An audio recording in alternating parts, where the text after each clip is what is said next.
Hello, everyone. Welcome to A Conscious Way Forward.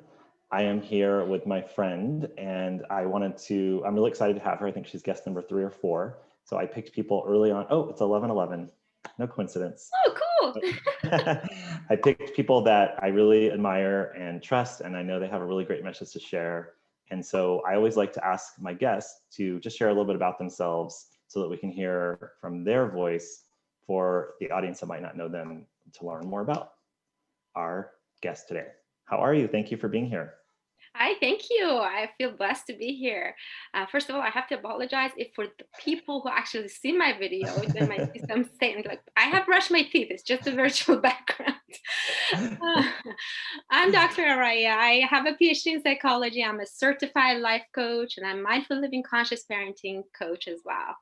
And so how I became what I am today, I was not this until 6 years ago. I was actually a computer engineer. I was working in the corporate world. And then when I resigned out of a serendipitous act probably, I kind of paused because I thought, you know what, I don't want to do programming until I die. It doesn't fit right with me. It's not like I hated it, but it didn't feel so scrumptious, I'm like, Mm, it feels tight a little bit. So that's why I paused and I kind of literally paused. So I started asking people who knew me what I was good at. And some of them said, I'm a good teacher. And I still didn't know what was going on. I thought maybe I have to go teach at the university. So somehow when I was researching, I was always a seeker.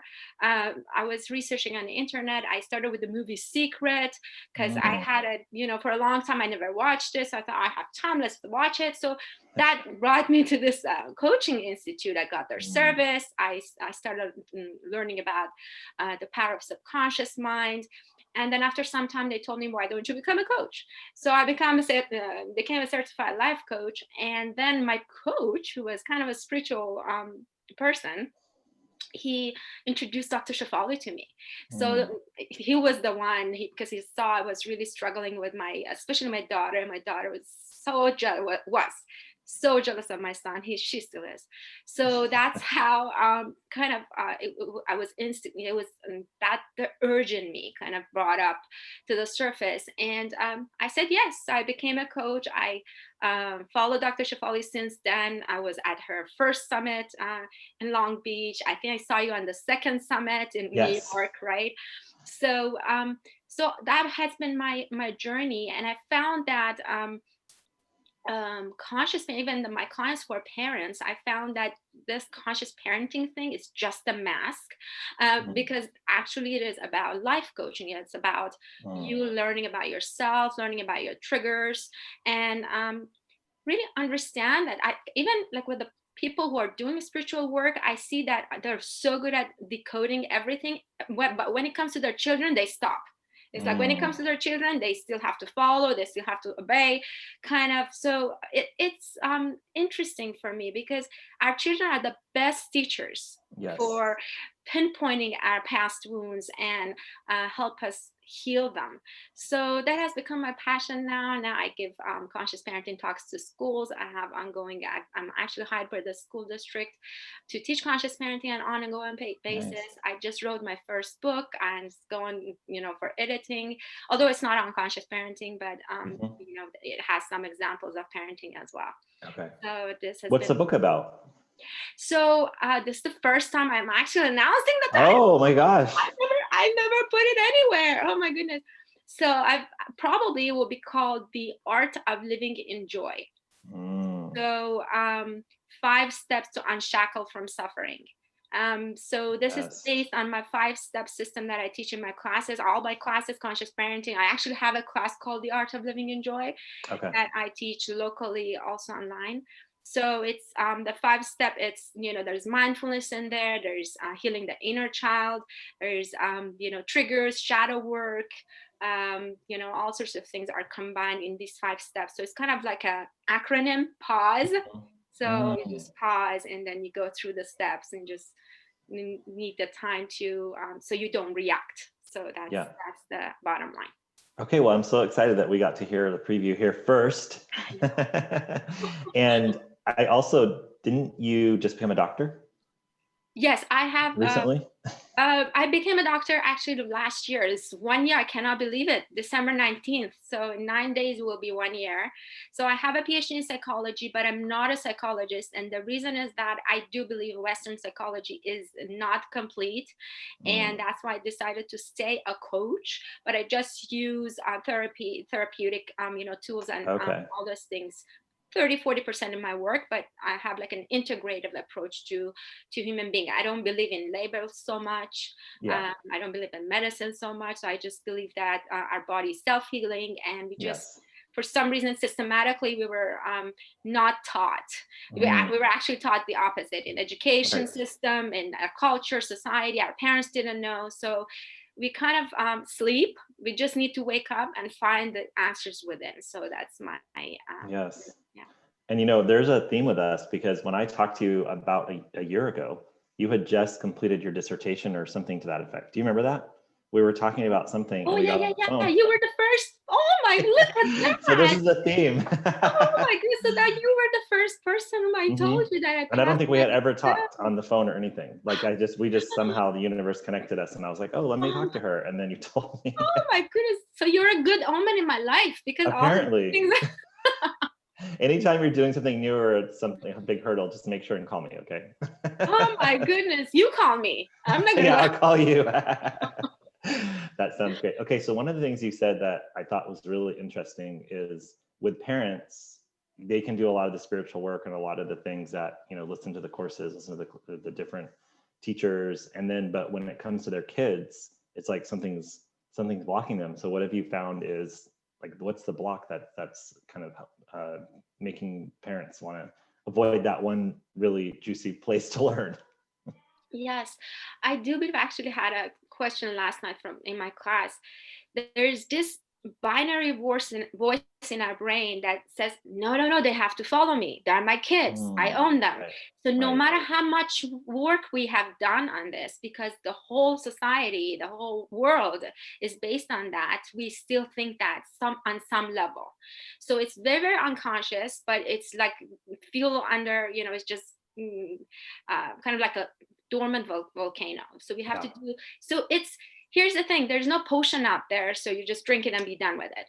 It's just a Right. moment to moment journey, and that's Yeah. what my system actually is about. Just a moment, just pause Mhm. and then find out the thoughts. So he's, no, they should, I'm a bad mom, they should listen to me, this is ridiculous, that I've raised brats and all those things. So you just dismantle all those fear-based thoughts. They're all fear-based, and then just connect within the heart and just ask. Simply, I asked last night one of my students. I just asked her to close her eyes. She asked me a question, and I said, "Okay, let's ask you. Just close Mm, your eyes, put your hands on your heart, and just ask the question." Right. So if mhm. you're religious, if anyone is religious out there, ask and it is given. It is written on Bible, but we don't follow it even, right? So we just ask, and then she said some brilliant solutions. I'm like, I couldn't say it better than you. So Mm, we all have the answers within us. Actually, this is completely scientific. I don't know if you know about Heart Math Institute, but I've done this mhm. experiment that they have found that the heart knows what's going on the computer screen before even the eye see it. Wow. So it's really amazing. And this technique, the 5 second rule, just put your hands on your heart and ask, that's also scientific. It, it comes from this institute as What's well. the name of the institute? So we make sure and get Heart it in the Math. Heart Heart Math. Math. Okay. Heart Math Institute. So they're Okay. actually in California, I think around Santa Cruz. They done scientific work on the heart. They have measured the effects that our heart has. We have a very strong electromagnetic field around our heart, which is much bigger than our brain. It goes to several feet. Hmm. So imagine, and there was this experiment that this director did. The movie is called I Am, for those of you who are subscribers to Gaia, or you can purchase the movie. It's called I Am, and his emotions actually affected the yogurt, the culture of yogurt, the Hmm. the kind of anxiety that he he invoked in his heart affected the yogurt, and they measured it by magnetometer. So Wow. it's amazing. So imagine how we can affect our children, how we can affect the people around us, and even the events and environment around us, because hey, that's yogurt. Yeah. So Well, and I've heard, it's interesting because then you've heard the mainstream stories about like, oh, if you talk to your plants or you know, really take care of your plants, that you'll see these beautiful things happen. But now what's happening is that we have scientific evidence to actually prove a lot of these things that we've always kind of known intuitively, and now the science is catching up. And I love that, because I feel like 2020 and this shift is here, and there's this whole new shift in consciousness, and people are going to start to wake up and ask questions. And 2020 has been the whole turn the table upside down for everyone. So now it's like we're going to start asking questions. And when you're first starting your journey, you might be like, what is this lady talking about? Yogurt, like from the heart. And it's like, okay, well, let's direct you to the science so that you understand this is really true. And then you can ground it around like, well, how about when when you talk to your plants or other things that people can grasp. And then it's like, okay, now let's talk about your children. So when your internal landscape is tormented and angry and your inner child's not being seen, how do you think your children are receiving your energy? Because they're just energy beings, right? Exactly. They just smell the energy. So if we come from that place of expectation, we have usually three henchmen: expectation, control, and fear, right? When we come from that place, they just smell it. And they like to be seen. Everyone likes to be seen. No one likes to be told to do anything. No one in the world likes to be ordered around. No one. So for those of you who are actually watching the video, I'm going to ask you to do something. Can you push your right hand to your left hand? Okay, you're doing it wrong, because I didn't tell you to push your left hand back. Oh my gosh. This is the correct way, right? This is the correct way. Push your right hand to your left hand. Oh, like that? Yeah. So like this. Oh, like this? Yeah. Okay. But look at that. Intrinsically, we are pushing back with the left hand. Oh, you're right. Yeah. See? So when we order, especially the kids or anyone, because we are violating their autonomy. Autonomy is one of the three basic psychological needs. So I highly suggest that to my clients, that challenge yourself to articulate your demand into choices, into alternatives. Instead of saying go brush your teeth, say you want to brush your teeth now or in 5 minutes. Come up with ridiculous choices. Simple, right? But create two so they pick it, so their autonomy feels fulfilled, right?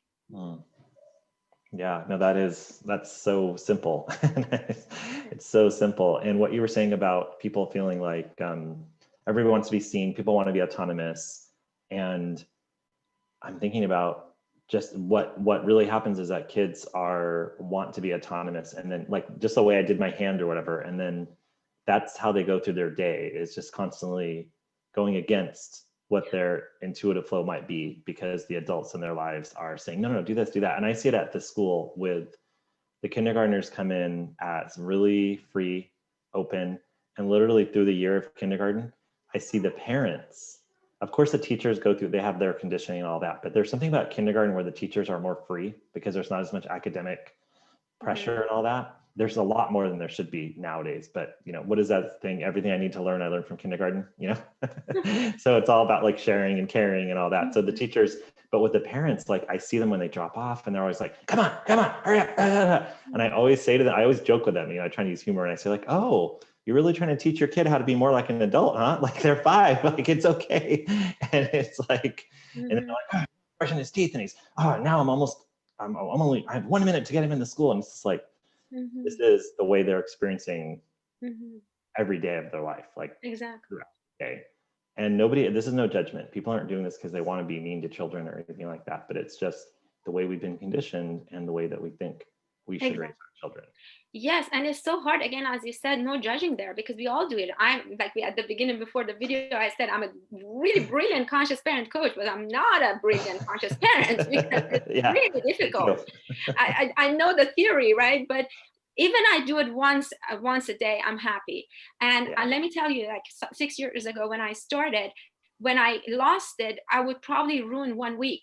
Right now, Mhm. it's probably like 5 minutes. I get Right. back, I apologize. So I'm also role modeling. So we don't want Yes. no one is perfect, and we don't expect perfect, and we shouldn't be perfect. Because Yeah. if you're perfect, then our children will not become resilient, and they go out there in the world, which is 99% unconscious, and they're like, Yeah. what is going on in this world? This is not, so they don't have resilience. So it's okay if we lose it, but it's really important to repair and to apologize and to bring it out. Like even 6 years ago, I talked about ego. I called it a wolf.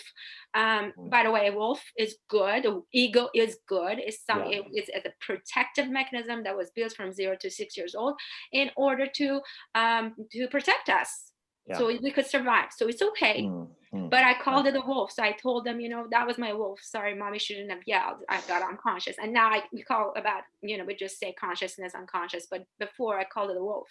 That is a wolf. A lot of people, a lot of moms tell me, oh, my son, my dog, my husband is not conscious. What to do? I say, it's okay. You can just give an antidote, right? So Mhm. that is wolf came out, because so it's so they don't internalize it. This is the bottom line. So Yeah. we lose it, but they don't internalize it that they are bad, right?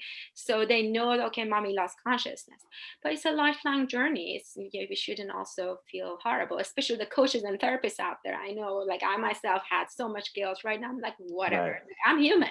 So Yes. that's the first mantra I say, I'm human. And the sooner we accept our humanness, we accept our slipping, the sooner we get back on track. Otherwise, we just linger and get bogged down, and no good. Yeah. Well, and I love the wolf as the ego, because as you were saying it, I'm like, oh, and also the wolf is like a wild dog or whatever, so it can be tamed, Yeah. right? So I was like, oh, we can tame the ego too. It's like, but it's not good or bad. It's just the wolf, and so it's there to protect you. And because when you said it, I had this vision of like a child sitting down with a wolf.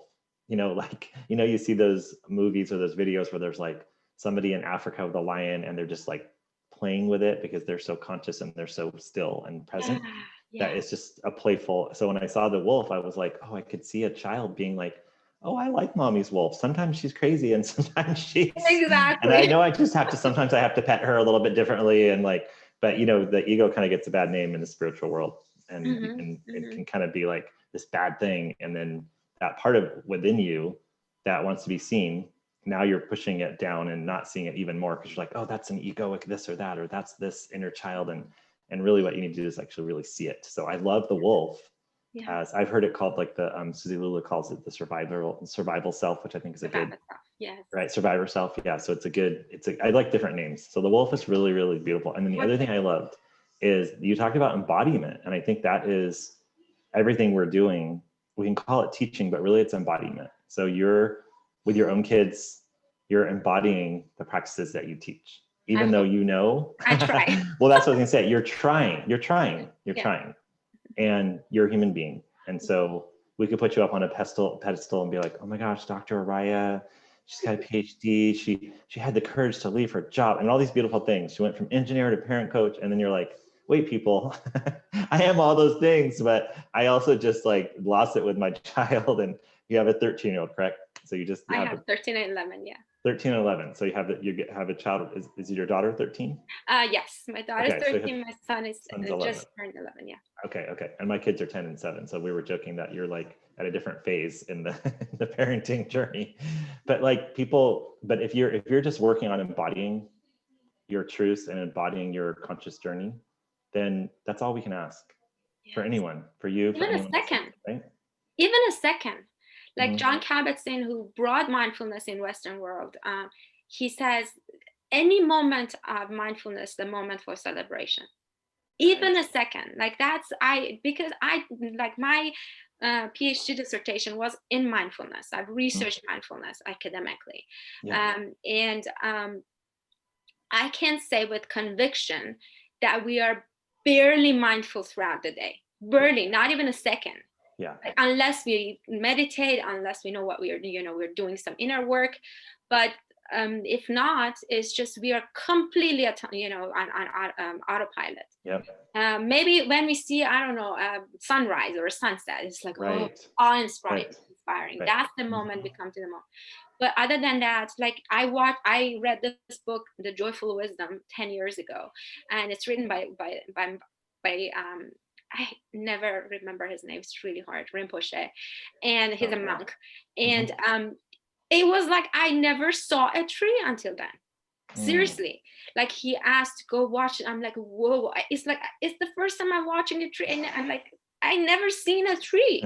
So for 2 weeks, I was amazed. Wow, look at the clouds. I was amazed by the world because Yes.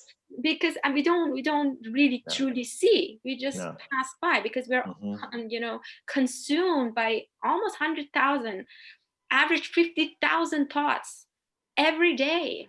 Wow. And they're mostly fear-based. Here's the sad part, mostly fear-based.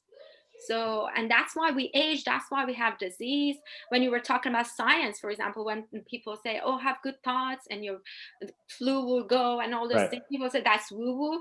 But literally, this is science, and the science is called psychoimmunology. This effect of the mind on the immune system. So this is true. This is all science, and we're lucky that in the past 100 years, with the birth of quantum science, we are getting to know these things. Right. If you said these things 200 years ago, we will be probably burned or something. Oh, like yeah. 200 years ago, I don't know however it was. Like I would be called a witch, probably. I would be burned. Yeah. But this is what the science is showing right now. Well, and I love that you have, because this is, I was talking to my friend the other day and I was like, I'm just not the person who's interested in learning the science, because I'm like totally all intuition. I'm just like, I know, I don't need to read a book about it. Like, why do I need the science? I don't need to prove it to you. Like, look, I'm telling you, this is real. I experience magic all day, every day, because I find the present moment. I get in the present moment. I look at the tree. Sorry, the kids in the background. I always ask them not to be. Mindfulness, it's okay. But yeah, so I have a tree right in the back, right in front of my office, and right outside my office to the backyard. And I've actually been watching this tree all year. And little things will happen to me. Like my coach said to me, "You are experiencing." She's like, "I'm seeing a nest." She's like, "So you're experiencing a time with a nest, and that's a symbol for you." And then I was like, and she's like, "So you're just going to be sitting with your nest?" And I was like, okay, the tree that I've been connecting to for since COVID started, almost 9 months, has an old bird's nest. And I never could see the bird's nest because it was you kind of see it. My 7-year-old daughter found it. And she's like, "Oh, there's a bird nest, Daddy." And I was like, "Oh yeah, you're right. It's been abandoned. It's been up there." And then as the fall came and the leaves fell, and now the winter's coming, it's like, I can see the nest all day, every day. And then you ready for this little kicker that's so funny? The day before, I bought a Google Nest, like the actual a Google Nest, the little technology thing that's called the Nest. So my coach, who's like an intuitive energy reader, she's like, "I just feel like there's a nest in your life, technology wise, maybe somewhere else." And she's like, "There's a nest, so pay attention to the nest." And I'm like, "Well, that's the tree that I've been looking at for the last 9 months, but I can't prove this scientifically." That these signs and synchronicities happen. What I know though is that when I'm in the present moment and when I'm deep into presence, that things start to flow, that things are easier, things happen, and I don't have to will or effort my way into it. But to hear you break it down scientifically, now this helps me. So in the podcast, I can be like, "Listen, Dr. Arayeh just told you that these things are true, and there's scientific evidence to actually prove it." And now, mindfulness is having its day. It's coming into schools. People are talking about meditation. There's the Calm app. There's all these things. You have Fortune 500 companies teaching about meditation. You're like, wow, what's going on here? How did this happen? Exactly. So here's the thing. I'm actually kind of a bridge because I have a very analytical mind. I'm a bridge between a lot of psychic coaches say, "Come become our coach." I said, "No, I have psychic abilities. I am an energy healer. I've taken an event course on it. But I'm a bridge because I feel like I'm going to take the people who are almost ready and then give them, reasoning so they can, I can bridge them to your world, the spiritual world, so they can actually feel and experience it. So it's both, it's experience, and then you want to feed your ego because our ego says, no, if you're not brought up spiritual, then you say, no, it doesn't, it's just woo-woo, right? My kids are saying it to me right now because I didn't know these things since day one. Right. Their ego was already built, and I learned it right in the middle. So I'm trying so hard to make them understand this is not magic. My son says, you're talking about magic woo woo again. I'm like, no, this is science, you know, it's under my name, you know.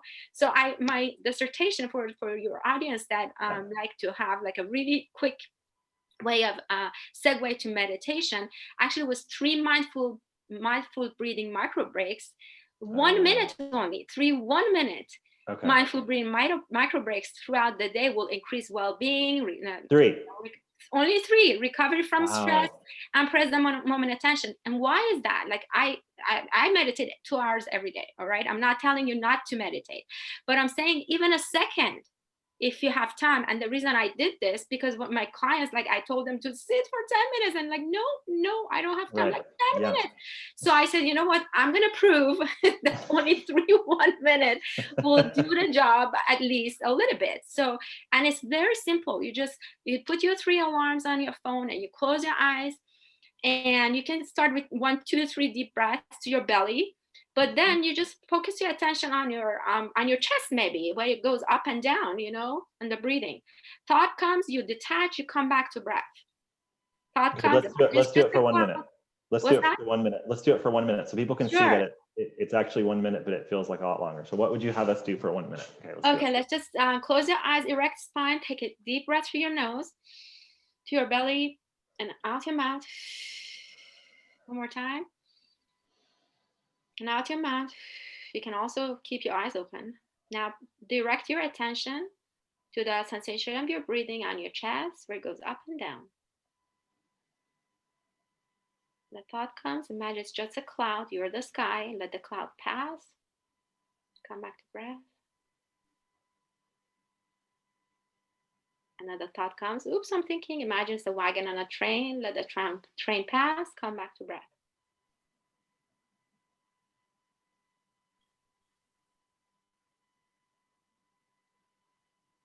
All the tension can wait, stress, planning, everything can wait. Come back to breath.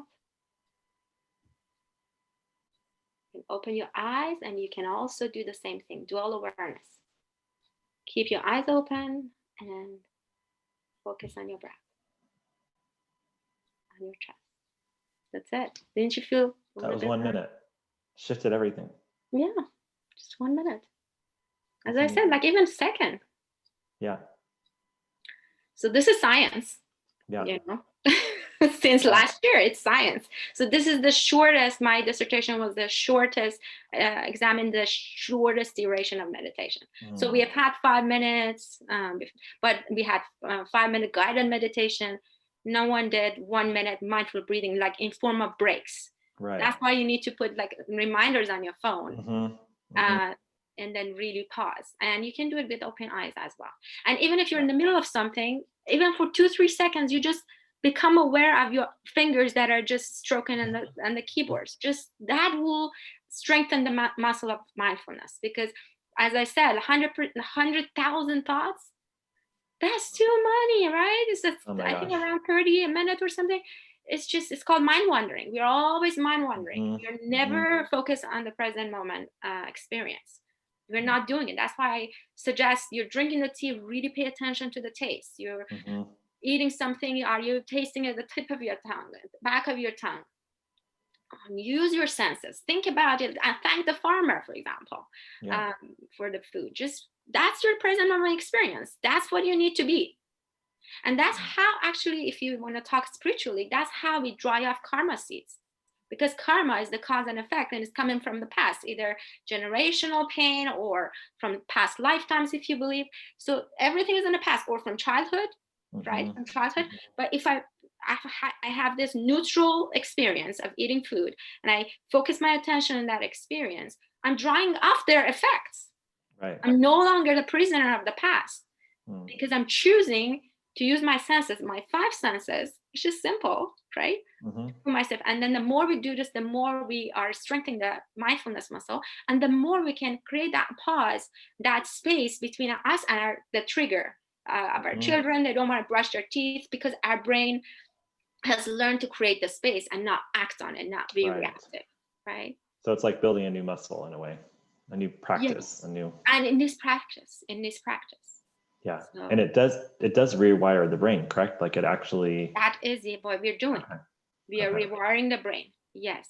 Hmm. So the monk, the same, I think the same author of that Joyful Wisdom, he talks about, it's so funny. He says, there's a monkey mind chattering, da, da, da, da, da. And then you want to give it a banana, and the banana could be the breath. And in this case, could be the food. So that's the banana to give to the monkey mind. So it doesn't, it stops chattering. The breath, yeah. Whereas what we're taught to do is to kind of do more, think more, go outside of yourself. And I remember years ago reading this leadership book that was so simple. It said, I mean, this was like an international bestseller, and all it was saying was that every hour set a timer for 5 minutes. And it wasn't like breathing or meditation, but it was just like set a timer for 5 minutes and like get up and go for a walk or draw a picture, just do something that's not your work. And then of course he was able to say, like, if you do that throughout your 8-hour day, you actually are, you know, because you have to show that you're more productive. So he showed that you could be more productive if you actually took 5 minutes and you set a timer. Yes. And it's so interesting because it's what underneath it was really saying similar to what you're saying, which is just create a pause. Yes. So it's interesting because I probably read that, because that's kind of a micro break. I actually wanted to do it hourly, but I couldn't. You know, the ethical community didn't approve it because they said, oh, the employees not going to take 1 minute out of their work. I'm like, okay, whatever. So let's just do 3. But it proved to be okay to be also productive. But the reason I didn't go with 5 minutes, I really wanted to do it 1 minute, because people don't do it. It shows, science shows so smart. It's productive, but no, show me one person who does it. Yeah. It's so hard, especially if it's 5 minutes. But when I say, okay, at least 3 times, just like 1 minute, not even 1 minute, just 1, 2, 3 breaths, or just bring your awareness. Yeah. That is even, I think it's worthwhile, because we're so robotic. Yes. Even a couple of seconds, I'm okay with that. You know, I'm telling you, I'm very practical, right? So that's part of the purpose of this dissertation, because I wanted to come up with a tangible, feasible practice for people who are busy, you know? Yeah. Well, and I know Mel Robbins has the 5-second rule, which you had mentioned earlier, where you put your hand on your heart and you count to 5. So if you think about doing a minute, if you can switch your energy in 5 seconds, then a minute actually is a long time. Exactly. Yes. 10 times more, right? Well, 12 times more. Yes. That practice that I shared, I don't ask the I don't say to count. I say give it 5 seconds. So you just ask the question. Okay. For example, you just pause. You create a pause. There's something going on. The toothbrushing struggle is going on, and you just take a deep breath, and maybe you just separate yourself. If it's not a safety issue, that's number 1 tool. And then just you put your hand on your heart and you say, what should I do at this time to bring consciousness to the mix, you know, to elevate consciousness, to elevate peace? What is the conscious thing to say? Just ask. And within 5 seconds, you'll get it. So, but then, my Robbins 5 to 1, that's also one of, because it will engage the smart brain. Because when we are in a trigger mode, when we are in fight or flight, I know your podcast audience won't see, but here's what Dr. Dan Siegel talked about. Or we flip the lid, right? Here's the ego, and here's the smart brain. Now flip the lid, and we need to bring the smart brain back. And by counting from 5 to 1, we're engaging the smart brain. What is the smart brain? What do you mean by that? So the smart brain is the top, the front part of our brain, the like neocortex. Okay. Yeah, so the newest brain. Okay. And the fight or flight or freeze mechanism, or the ego, is at the back of the brain here, which is the most primitive brain. Like cavemen had this. So this is actually, that's why even the toothbrushing becomes a life or death. At that time, it was a life or death. Right. If a tiger attacked, they had to pump blood. You know, the body would shut down, everything would just pump up blood to the muscle so you could run away or fight. But here's the sad part. When we get triggered right now, although there's no immediate danger, but the same kind of brain gets activated and everything becomes life or death. Is this the lizard brain or the amygdala? Or yes. a different part? Okay. Yes, that's it. And that's like that's like the reptilian, it's Yes, totally reptilian has so many instinctual. names. Ego, Yeah, it's all the same. primitive, lower brain, all Right, these right. Okay. But it's all protective the same brain. concept, which Yes, isn't it something connects with the nervous system and then it puts you into fight or flight, exactly. and then you think there's a tiger that's going to kill you. And whether Yes, it's just your kid not brushing your teeth or somebody cutting you off on the freeway, whatever it may be, you the go same. into like, Exactly. It's the same. It's a fight. It's kind of a life or death scenario because it's the same mm, part of the brain. right. So here, the smart brain, the neocortex can think. We can, Yeah. access our intuition. It's called higher brain, higher Hmm. executive brain, all those things. And I'm actually taking a course right now about this. And the guy said, I haven't read it anywhere myself, but that's what he said. And he's pretty scientific, so I assume it's science. We use the neocortex part of our brain only generally like 10-20%. We And don't this is at use the the full front. You're just potential. for the listeners, you're pointing to the front of the brain. Okay. Yes, So the front 10%, 10% of the time. 10-20, not at the time, but we don't use the full capability. We're not even using the full We don't capability. we don't Oh, know that. We don't know how to use the full capability because it's the connected to higher consciousness, and we mm-hmm. don't know how to, because we're always on the fight or flight mode. Primitive brain. We have around, I think I read somewhere, we have around 50 stressors every day, Mm-hmm. average 50 Mm-hmm. stressors. Yeah. And that's causing disease. That's why we become ill. That's why we age. That's why there's no scientific reason for aging besides stress, really. Mm-hmm. So, and what is stress? All these thoughts, the mind wandering, fear-based mind wandering. Hmm. Yeah. That's so much great information. I'm just taking it all in. And we talked at the beginning what we talk about, and I said, well, I want to talk about parenting, but who knows where we'll go. And here we are. But it's all connected, right? Because the little human beings in your home, if you're a parent or not a parent, it's all the same teachings, but the little human beings are the ones that bring it out the most. Because when you're without the little human beings, you have all the stressors, but there's ways to avoid it, and you can kind of, but when you have those little human beings right in front of you, every moment, especially now with COVID and people being at home, it is like really the best way to learn these practices. Like you Yes. said, something as simple as toothbrushing could put you into a total meltdown. Yes, exactly. I'm not about the parent, by the way. Like the kid not brushing the teeth could put the parent into it. I've been there. Oh, It's 9:07, and you're like, oh my gosh, I'm so tired. I just need you to brush your teeth. yeah. That's all I want you to do. And then within like a split second, Mhm. you're yelling, you're running, you're whatever. You're in a meltdown mode as a parent, right? Yes, exactly. So here's the thing, that this ego part is built from 0 to 6 years old. So now Right. when we get triggered, it's getting to become children, literally. So this is applicable to everyone. That's what Yeah. conscious parenting is applicable to everyone, Right. because we all have an inner child that with Yes. that part of the brain. So when we get into a conflict, I'm sure you or your audience will think, oh yeah, I felt like a child, because you are a child. That's the part of the brain that is activated, Yeah. that was built in childhood. So it's important to understand that whatever we do at this time is going to affect our children. So the more conscious we are, the less that their ego will shape in such a sabotaging way that you will it will not be helpful for their adulthood. Like they would need therapy. They would probably go to Right. shopaholicism, alcoholism, and all Right. those things. That's what we're doing. That's what we're trying um, to be so conscious that the ego is built a little bit. It's not so thick. Right. Right. So Okay, let's break this down. This is so wonderful. So, okay, first of all, I know people are probably thinking like, oh my gosh, my daughter's 15. I should just give up. I know that comes up all the time. So let's address that. And then I want to talk about one other thing. So my daughter's 15. So you're saying that I've already ruined her? no. I know you're not. No. I just wanted to pose that in case anyone's thinking it, because it always comes up, right? Like, wait, 0 to 6, I already screwed it up. Well, what do I do now? So here's the thing. It's harder, but first of all, we shouldn't feel guilty, because as I said at the beginning, that's their experience. Our souls, if you want to talk spiritually, again, I think it's still science. So people, I'm scientific, I think this is science. Our souls decided to have these experiences. So we chose these experiences. We chose these parents, they chose these children, siblings, spouses.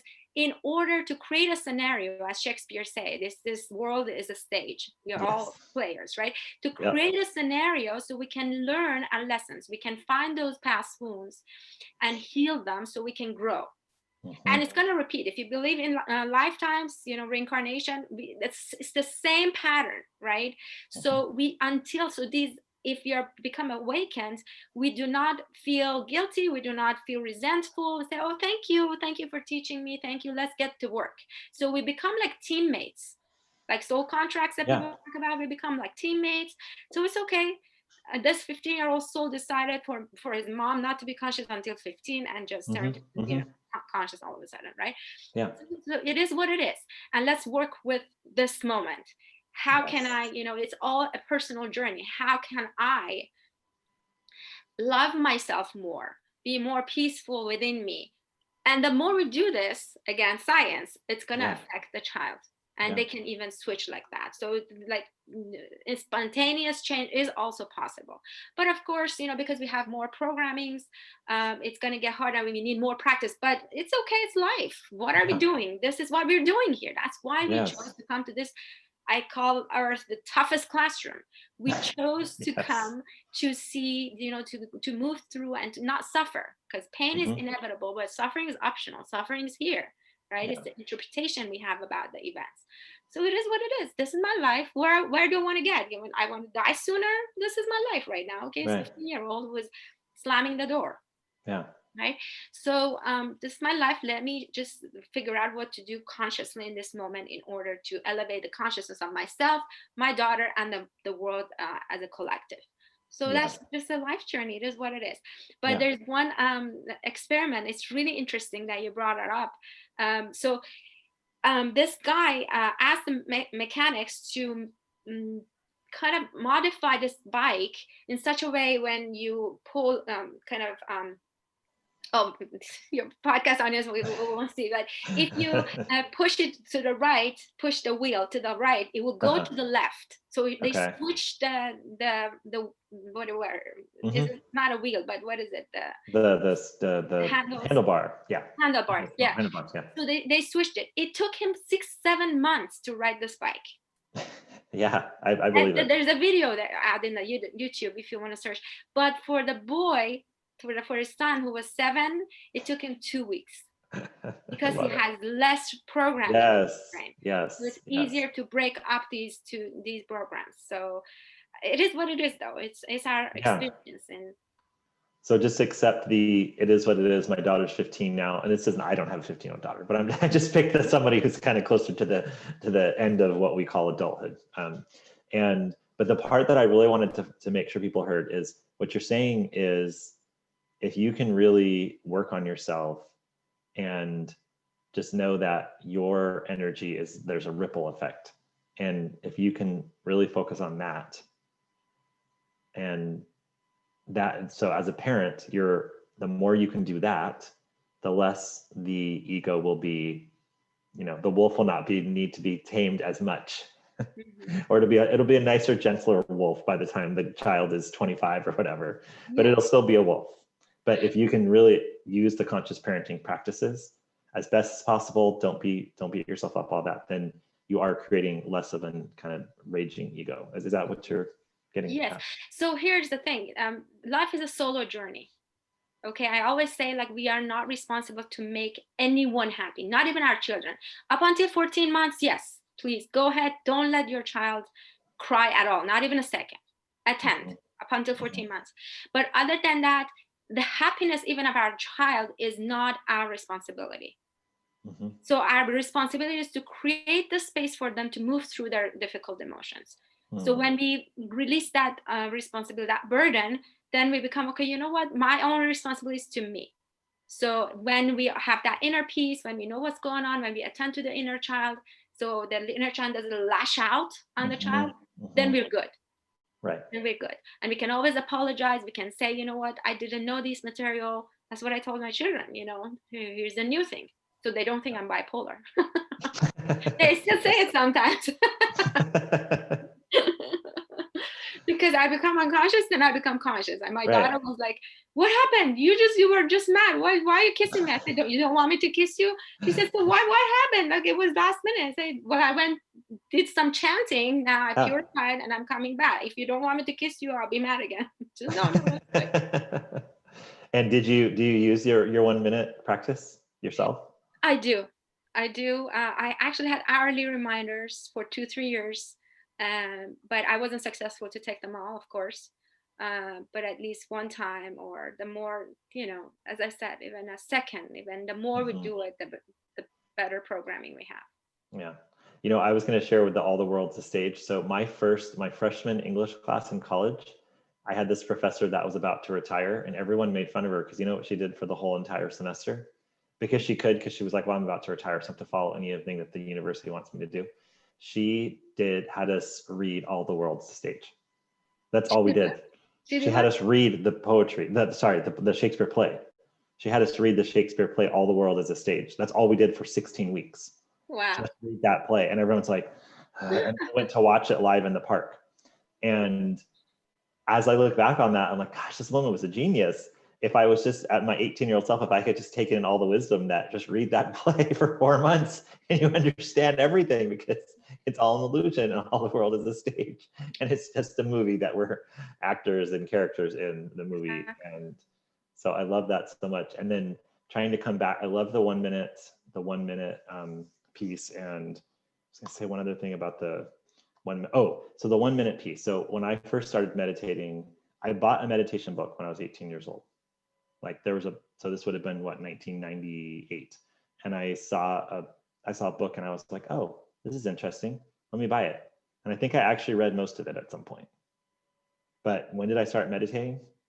25 years later or something, 20 years later, 22 years, when I was 40. So 22 years later. And that book is still sitting on my shelf right back there. Like it's still there. What's the name?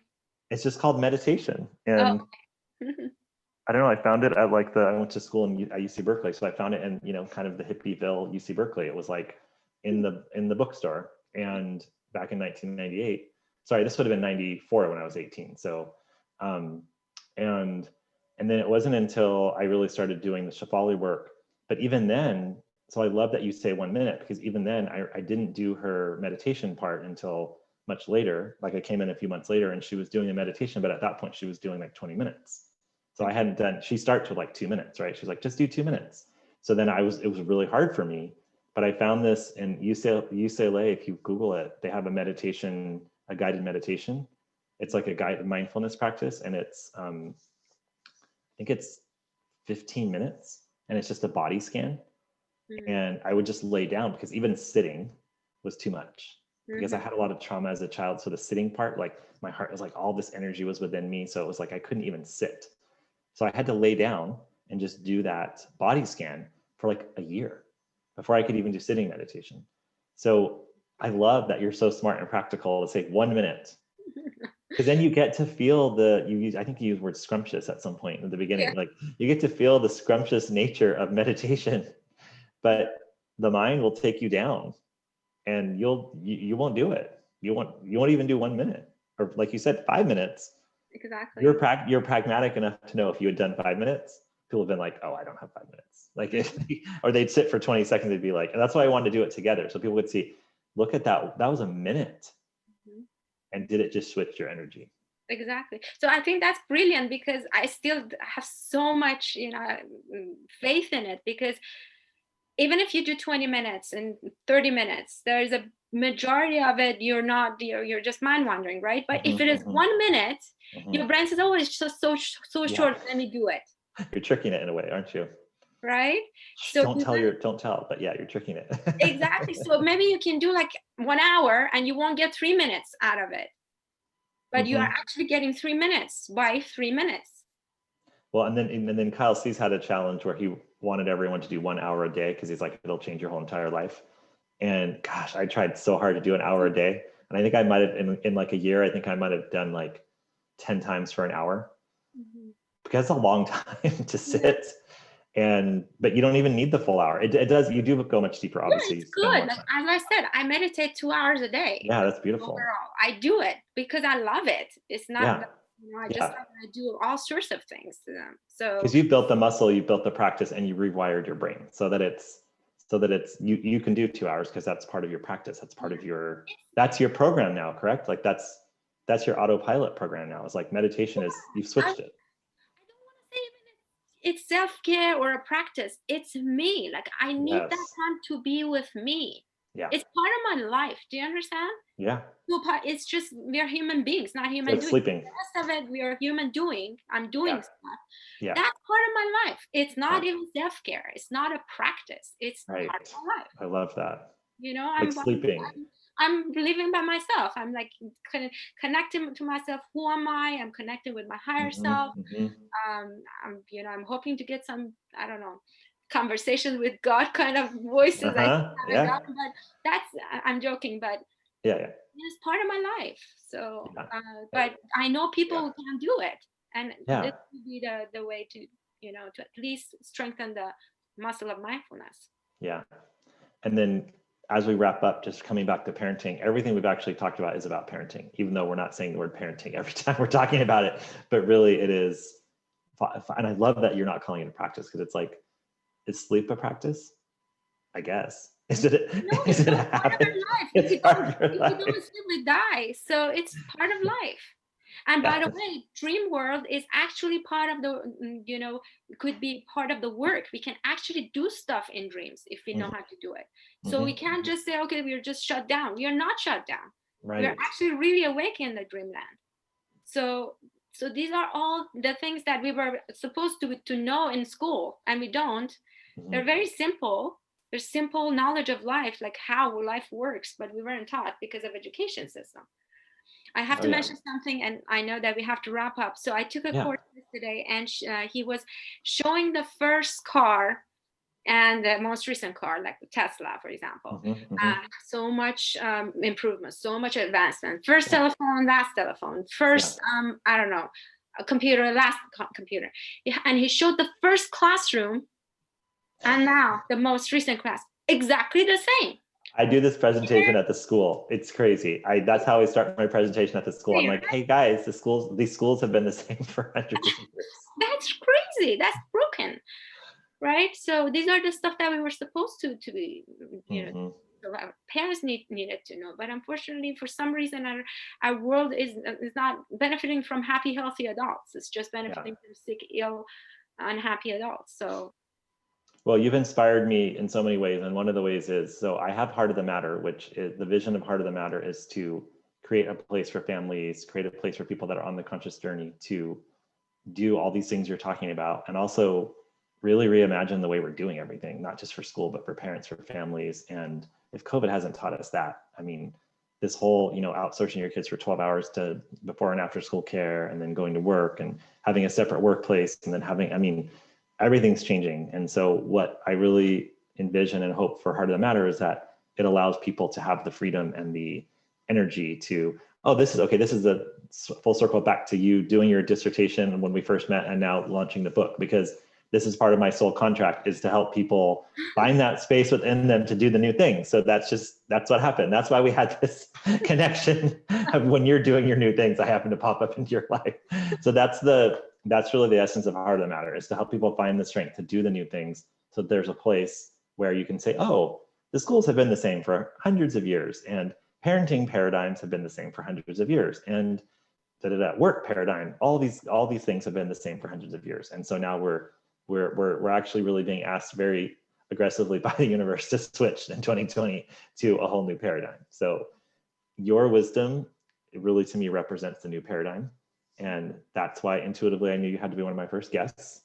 And I hope people enjoyed this conversation as much as I did, because it was so wonderful. And we've never really talked at length. So I got to know all these things about your wisdom and your knowledge.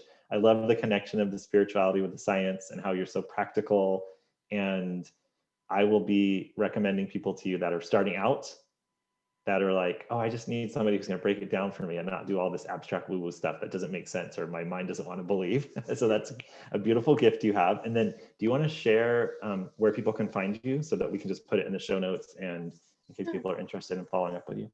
Sure. So my website is www.drarayeh.com. My handle is Dr. Arayeh everywhere: Instagram, Facebook, Twitter, LinkedIn. And so on my website, they can actually make an appointment for free 30-minute consultation if they want to. Ooh. Yeah. So if they can, they want to figure out if it can be of service, or just call me for free 30 minutes.